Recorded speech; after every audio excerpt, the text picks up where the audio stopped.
म्हणलं तुम्ही घाबरता कशाला? नाही वो मोदी, अरे मोदी होतो क्या हमारे, आमच्या इथं सातारला मोदी पेढेवाला आहेत. मोदींच्या नोटबंदीच्या निर्णयामुळे सामान्य अराजकाची शक्यता, उदयनराजेंचा मोदींवर शाब्दिक सर्जिकल स्ट्राईक. विठुरायाच्या दानपेटीतील नोटांच्या हेराफेरीचा मुद्दा संसदेत मांडणार, शिवसेना खासदार राहुल शेवाळेंकडून आरोपाची दखल. सटाण्याच्या नामपूर बाजार समितीत उन्हाळी कांदा विकला गेला 3 पैसे किलोनं. वाहतूक खर्चही निघत नसल्यानं शेतकऱ्यानं कांदा यार्डातच फेकला. आळंदीमध्ये कार्तिकी एकादशी निमित्त वैष्णवांचा मेळा, माऊलींच्या 721व्या संजीवन सोहळ्यानिमित्त लाखो भाविकांची मांदियाळी. आणि यावर्षी अश्वमेध क्रीडा महोत्सवाचा यजमानपदाचा मान परभणीच्या वसंतराव नाईक मराठवाडा कृषी विद्यापीठाला. 20 कृषी आणि अकृषी विद्यापीठांचे संघ सहभागी होणार. 27 नोव्हेंबरला महोत्सव.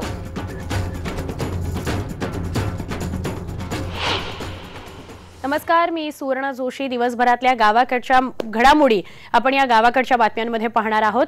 नरेंद्र मोदींवर उदयनराजे भोसले यांनी टीका केलेली आहे. मी कंदी पेढेवाला मोदी ओळखतो, मोदींमुळे देश अराजकतेच्या उंबरठ्यावर आहे, अशी घणाघाती टीका साताऱ्यामधून केलेली आहे. उदयनराजे भोसले यांनी नोटबंदीमुळे शेतकरी देशोधडीला लागलेला आहे. उदयनराजेंनी मोदींवर असा शाब्दिक सर्जिकल स्ट्राईक मारलेला आहे. जनता पक्षाचे त्यांचे स्वतःचे आमदार आणि खासदार हे सुद्धा मुख गिळून का गप आहेत? मी म्हणलं तुम्ही घाबरता कशाला? नाही वो मोदी, अरे मोदी होतो क्या हमारे, आमच्या इथं सातारला मोदी पेढेवाला आहेत. म्हणलं हा काय? म्हणलं हा मोदी कोण, एवढा मोठा कोण लागून गेला? एक लक्षात घ्या, मोदींना मला सांगावंसं वाटतं की समाजामुळं तुम्ही आम्ही आहोत, तुमच्यामुळं एकट्या कुठल्या व्यक्तीमुळं समाज नाहीये. एमआयएम आणि भाजपची छुपी युती असून त्यांची नुराकुस्ती सुरू असल्याचा आरोप नवाब मलिक यांनी केलाय. असदुद्दीन ओवैसी यांनी मोदी आणि पवार भेटीवर केलेल्या टीकेला उत्तर दिलंय नवाब मलिक यांनी, आणि उत्तर देताना त्यांनी उस्मानाबाद मधून हा आरोप केलेला आहे. अगर एक एमपी की पार्टी को 1 मिनट भी नहीं मिलता, लेकिन स्पीकर महोदया उन्हें आधा आधा 1-1 घंटा भाषण करने का मौका देती है, तो नूरा कुश्ती है कि ये लोगों को शक जरूर पैदा होता है. सारे हिंदुस्तान का टेलीविजन मोदी साहब के जेब में है. कुछ भी होगा तो सबसे पहले अवैसी साहब टीवी पे नजर आएंगे और भारतीय जनता पार्टी जो बोलेगी उसी अंदाज में बोलेंगे ताकि हिंदुओं को भड़काने का मौका मिले. महाराष्ट्राचा आराध्य दैवत असलेल्या पंढरपूरच्या विठ्ठल रखुमाईच्या मंदिर दानपेटीमध्ये हेराफेरी झाल्याचा संशय व्यक्त करण्यात येत होता. काल ही बातमी आपल्यापर्यंत पोहोचली होती. सामान्य वारकऱ्यांचा आराध्य दैवत आहे पंढरपूरचा हा पांडुरंग, त्याच्या दानपेटीतल्या नोटा बदलल्याचा संशय व्यक्त केला जात होता. हा विठुरायाच्या दानपेटीतील नोटांच्या हेराफेरीचा मुद्दा संसदेमध्ये मांडणार असल्याचं शिवसेना खासदार राहुल शेवाळे यांनी म्हटलेलं आहे. गोरगरीब वारकऱ्यांचा देव असलेल्या पांडुरंगाच्या दानपेटीमध्ये चौली पावली आणि 10-20-50च्या नोटा पडतात. पण 8 नोव्हेंबरच्या नोटबंदीच्या निर्णयानंतर जेव्हा 17 तारखेला दानपेटी उघडण्यात आली होती, तेव्हा त्यात 500च्या तब्बल 62 लाखांच्या जुन्या नोटा सापडल्या होत्या. या वारकऱ्यांनी या संदर्भात केलेला जो आरोप आहे त्याची दखल शिवसेना खासदार राहुल शेवाळेंनी घेतली आहे, आणि हा मुद्दा मी संसदेत मांडणार असल्याचं राहुल शेवाळे म्हणाले आहेत. पार्लमेंटमध्ये पण अधिवेशनाच्या काळात हा प्रश्न उपस्थित केला जाईल, आणि तसेच माननीय मुख्यमंत्र्यांना स्वतः या संदर्भातलं निवेदन खासदार या नात्याने मी देईल, आणि निश्चित स्वरूपात तुम्हाला जी अभिप्रेत असेल ती कारवाई त्या करण्याकरता विशेष प्रयत्न केले जातील. आता आपण जाणून घेऊया कांद्याविषयी. कांद्याला सध्या काय बाजारभाव मिळतोय आणि त्यामुळे शेतकरी कसा अडचणीत आलेला आहे. बातमी सटाण्यातून आहे. सटाण्याच्या नामपूर बाजार समितीमध्ये विक्रीसाठी आणलेला उन्हाळी कांदा केवळ 30 रुपये क्विंटल म्हणजे 3 पैसे किलो या भावाने गेलाय. 3 रुपये नव्हे, 3 पैसे किलो या भावाने विकला गेलेला आहे. अंबासन इथं राहणारे प्रवीण अहिरे यांचा हा अनुभव आहे. हा प्रचंड कोसळलेला भाव पाहून चिराईच्या जिभाऊ धोंगडे या शेतकऱ्यानं विक्रीसाठी आणलेला कांदा मार्केट यार्डातच फेकून दिला. चाळीत साठवून ठेवलेला उन्हाळी कांदा शेतकऱ्यानं विक्रीसाठी आणला खरा, पण इतका कवडीमोल भाव कांद्याला मिळतोय म्हटल्यावर त्याचं पाहून या बाजूचे जे शेतकरी होते त्यांनी यार्डातच कांदा फेकून दिलाय। या शेतकऱ्यांचा वाहतूक खर्च सुद्धा निघत नाहीये। कधी आडतबंदी कधी नोटबंदीचा फटका या शेतकऱ्यांना बसतोय, त्यामुळे हा शेतकरी मेटाकुटीला आलेला पाहायला मिळतोय। खेड तालुक्यामध्ये सुद्धा हीच परिस्थिती आहे। खेड तालुक्यातील बहिरवाडी इथला शेतकरी पोटाला चिमटा काढून शेतात काबाड कष्ट करतो आणि आपला मळा फुलवतो, पण मालाला बाजारभाव मिळत नसल्याने तेच पीक त्यांना रस्त्यावर फेकून देण्याची वेळ आली आहे। शेतकऱ्यांचा आर्थिक स्रोत असणारी पिकं म्हणजे कांदा आणि टोमॅटो, पण याच पिकांना बाजारात कवडीमोल भाव सध्या मिळतोय, त्यामुळे बळीराजाचं आर्थिक गणितच कोलमडून गेलंय।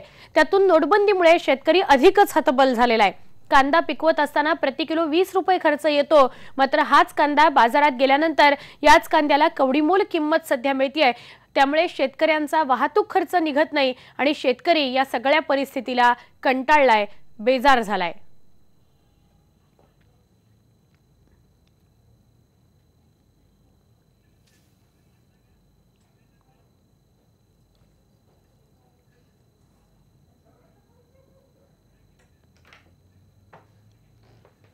अजून काही बातम्या आपण पाहूया, मात्र आता गावाकडच्या बातम्यांमध्ये घेणार आहोत एक ब्रेक। पहा फक्त IBN न्यूज।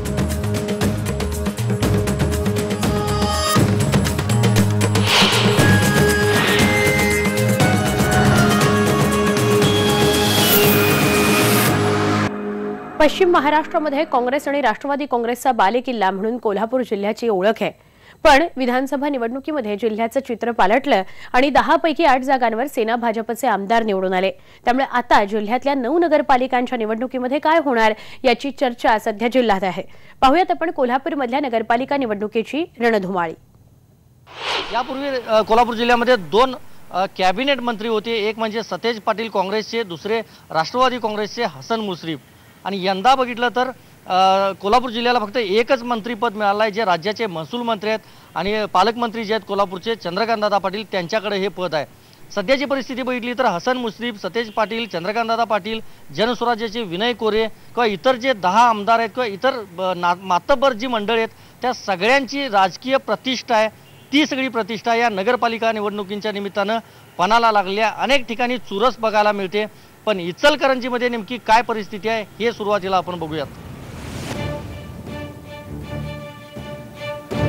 इचलकरंजी म्हणजे महाराष्ट्राची मँचेस्टर नगरी। मोठा वस्त्रोद्योग याच इचलकरंजीत आहे। आवाडे घराण्याची गेल्या 20 वर्षांपासून इचलकरंजी नगरपालिकेवर सत्ता होती, पण आघाड्यांमधल्या उघड्या वाढत गेल्या आणि त्यामुळे बंडखोरी होत अनेक स्थानिक नेते विखुरले गेले। आता इचलकरंजी नगरपालिकेच्या निवडणुकीत काँग्रेस विरुद्ध भाजप अशी थेट लढत पाहायला मिळते। भाजपनं स्थानिक ताराराणी आघाडीसोबत हातमिळवणी केली आहे, तर काँग्रेसनं स्थानिक शाहू आघाडी आणि राष्ट्रवादीला सोबत घेतलाय। नगराध्यक्ष पदासाठी 4 उमेदवार रिंगणात आहेत। पाहूयात कशा आहेत या लढती।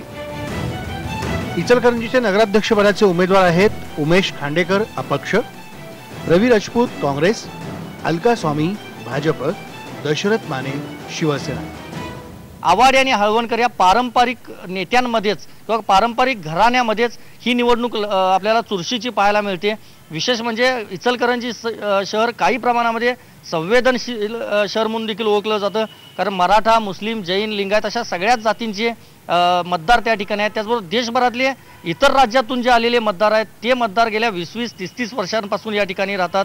त्यामुळे इचलकरंजीत तब्बल 62 जागांसाठी शेकडो उमेदवार निवडणुकीच्या रिंगणात आहेत, पण नेमकं कौल कुणाला मिळतो हे मात्र निकालानंतरच स्पष्ट होईल। कोल्हापूर जिल्ह्यातलं जयसिंगपूर हेही एक महत्त्वाचं शहर आणि जयसिंगपूर नगरपालिकेच्या निवडणुकीत मोठी चुरस पाहायला मिळते।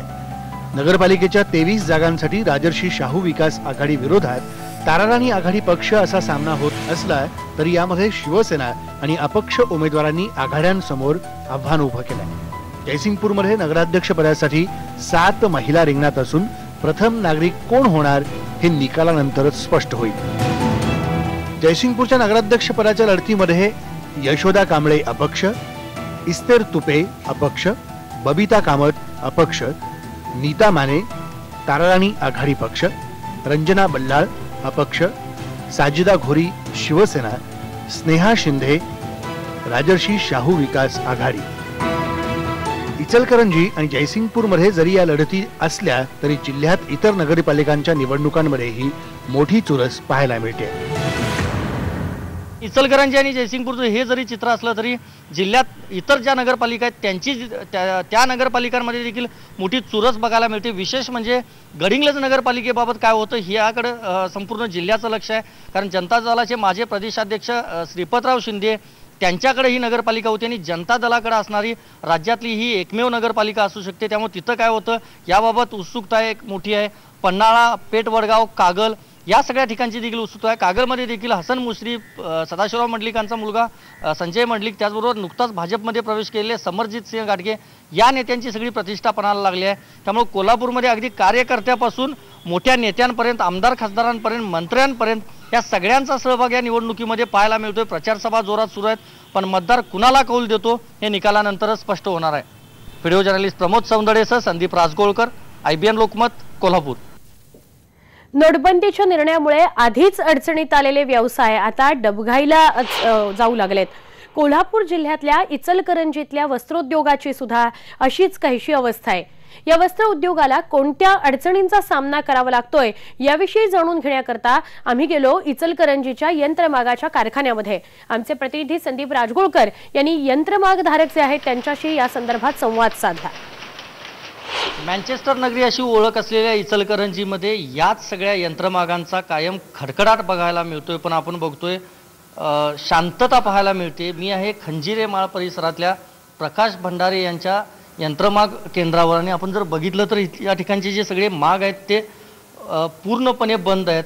गेल्या 5 ते 6 महिन्यांपासून इचलकरंजी शहरातले बरेचसे यंत्रमाग बंद आहेत. पहिल्यांदाच हा खरं तर व्यवसाय धोक्यात आला होता आणि त्यानंतर पुन्हा एकदा केंद्र सरकारनं नोटबंदीचा निर्णय घेतल्यानंतर त्याचा देखील परिणाम आता पुन्हा या यंत्रमागधारकांवर आणि यंत्रमागांवर झालेला दिसून येतोय. त्यामुळं दुष्काळामध्ये 13वा महिना अशी खरं तर परिस्थिती या सगळ्या यंत्रमागधारकांवर आलेली आहे. माझ्यासोबत सायझिंग धारक आहेत, यंत्रमागधारक आहेत, कामगार देखील आहेत. काय नेमका परिणाम झाला आहे आपण जाणून घेऊयात.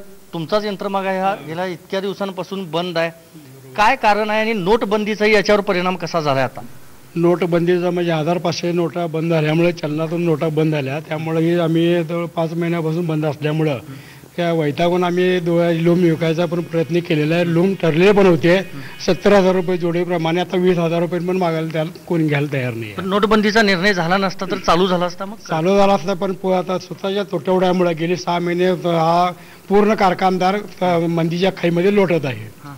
मग आता नोटबंदीनंतर काय परिणाम झाला? नोटबंदी चलनातले नोटा सगळ्या बंद झालेल्या आहेत, त्यामुळे आर्थिक व्यवहार सगळा कोंडीत पडलेला आहे. कोंडीत पडलेला आहे. कामगार देखील आहेत आपल्यासोबत. किती वर्ष झालं काम करता यंत्रमागावर? 25-30 वर्ष झाली. आता काय नोटबंदीमुळे काय परिणाम झालेला दिसून येतो? पगार विना. बर. नोटबंदी किती दिवसाला होतोय पगार? 8 दिवसाला पगार होतोय. 8 दिवसाला पगार होते. नोटबंदीमुळे ते लोक पैसे मिळून झाले. बर. मग कसं पगार तुमचा भागवतात का मालक लोक? मालक लोक काय देतील ते घ्यायचं आणि जायचं. अजून काय अडचणी येतात म्हणजे दररोजच्या जीवनात काय अडचणी येतात? भरपूर आहे. हे कारखाना जो पण चालू होत नाही तो पण आमचं पूर्णपणे चालत नाही. कधी चालू होईल कारखाना असं वाटतं? गॅरंटी नाही मंदीमुळे आणि या नोटबंदीमुळे त्याचा फटकाही जोरात बसला. आणखी एक यंत्रमागधारक आपल्यासोबत आहे. तुमचा किती वर्षापासून हा व्यवसाय? हा माझा 30 वर्ष झाला धंदा चालू आहे सध्या. आता 500,000 बदलल्यानंतर काय? 30 लूम होते, त्यातलं मी जवळजवळ 15-16 लूम विकलेले आहेत. आणि काय कारण? कारण म्हणजे धंदाच नाही ना. काय कामगारांचे शॉर्टेज आहे, पैसे द्यायला लागतात, पैशाची उपलब्ध नाही आहे, त्यामुळे हा धंदा सगळा कोलमडलेला आहे. आणि मार्केटला का नाही स्वतःचं ज्यावेळी आपल्याला पेमेंट असते तेव्हा सूत मिळते तिथं मार्केट, आणि पेमेंटही कुणाला नाही आहे सध्या ऑल ओव्हर इंडिया का नाही. म्हणजे परिस्थिती मंदीची असल्यामुळे, चलन नसल्यामुळं, त्यात का नाही मोदी सरकारला हा निर्णय जो घेतलेला आहे संपूर्ण चुकीचा घेतलेला आहे. का हे नियोजन पहिला करायला पाहिजे. व्हिडिओ जर्नलिस्ट प्रमोद सौंदडेसह संदीप राजगोळकर, IBN लोकमत, इचलकरंजी. एक छोटासा ब्रेकवर जाताना हेडलाइन्स. ऐसे लोगों की पीड़ा इस बात की है कि सरकार ने किसी को तैयारी करने का समय नहीं. काळा पैसा लपवायला वेळ दिला नाही म्हणून निर्णयावर टीका. मोदींचे पुन्हा विरोधकांना चिमटे. गोंधळामुळे संसदेचं कामकाज सोमवारपर्यंत तहकूब. विठुरायाच्या दानपेटीतील नोटांच्या हेराफेरीचा मुद्दा संसदेत मांडणार. शिवसेना खासदार राहुल शेवाळेंकडून आरोपांची दखल. आणि आळंदीमध्ये कार्तिकी एकादशी निमित्त वैष्णवांचा मेळा, माऊलींच्या 721व्या संजीवन सोहळ्यानिमित्त लाखो भाविकांची मांदी आळी। कार्तिकी एकादशी निमित्त आज पुण्यक्षेत्र आळंदीमध्ये वैष्णवांचा मेळा जमलेला आहे।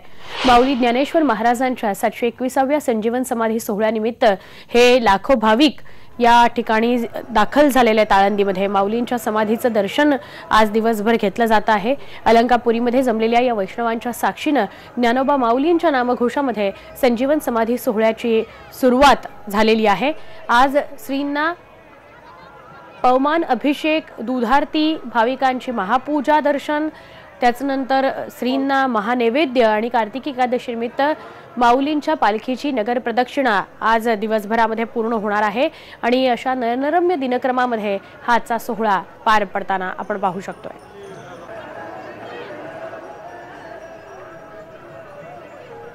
5 वर्षांनंतर पुन्हा एकदा परभणीच्या वसंतराव नाईक मराठवाडा कृषी विद्यापीठाला अश्वमेध क्रीडा महोत्सवाचं यजमानपद मिळालेलं आहे। या क्रीडा महोत्सवाची जय्यत तयारी सध्या सुरू आहे।